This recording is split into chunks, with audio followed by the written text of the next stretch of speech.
Ça veut dire que 2 fois au moins, des joueurs qui auraient eu le Ballon d'Or aujourd'hui, avant 2010 et après 2016, donc aujourd'hui, 2 joueurs au moins qui l'auraient eu parce que les journalistes les avaient placés largement en tête, ne l'ont pas eu.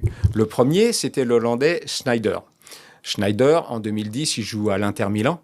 L'Inter Milan qui gagne championnat d'Italie, Coupe d'Italie, Ligue des Champions. Entraîné par José Mourinho, à l'époque, le grand entraîneur portugais. Et Sneijder va en finale de la Coupe du Monde, en 2010. Battu. Ils perdent la finale, mais enfin, quand même, il y avait un palmarès incroyable. Meneur de jeu, très beau joueur, Sneijder. Très beau joueur. Arrive le vote côté FIFA, sélectionneur et capitaine. On fait les additions. Sneijder, il se retrouve 4e. Même pas podium, 4e. C'est-à-dire dévoré notamment par Messi. Et là, on a compris que les gens du football, eux, ils regardent, ils jugent par rapport à eux-mêmes. C'est-à-dire qu'un capitaine, il va juger avec qui j'aurai envie de jouer.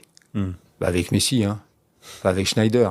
Le sélectionneur, qui j'aurais envie de sélectionner dans mon équipe? Ah bah Messi, Si j'ai le choix entre les deux, je vais prendre Messi. C'est-à-dire, il y avait ce côté, le côté spectaculaire, prenait complètement le dessus sur le côté palmarès. Et il est arrivé la même chose en 2013 à Franck Ribéry.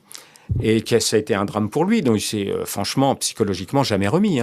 Largement premier, avec le Bayern Munich, champion d'Allemagne, Coupe d'Allemagne, Ligue des Champions. Et franchement, il a été l'artisan avec Arjen Robben, c'était les deux Thomas attaquants. Müller aussi. Et oui, c'était l'artisan de la victoire en Ligue des Champions. Et qui se retrouve... Alors, c'était extrêmement douloureux. Pourquoi ? Pour lui, parce que les résultats n'étaient pas connus à l'avance. C'est-à-dire que la FIFA, à une époque, bien sûr, le joueur savait à l'avance, au tout début, parce qu'on allait faire une remise pour faire les photos, et ça arrivait dans le journal. Mais il suffisait de demander aux joueurs de ne pas en parler, et puis le voilà, le secret restait bien gardé. Oui. Là, c'était plus possible, évidemment.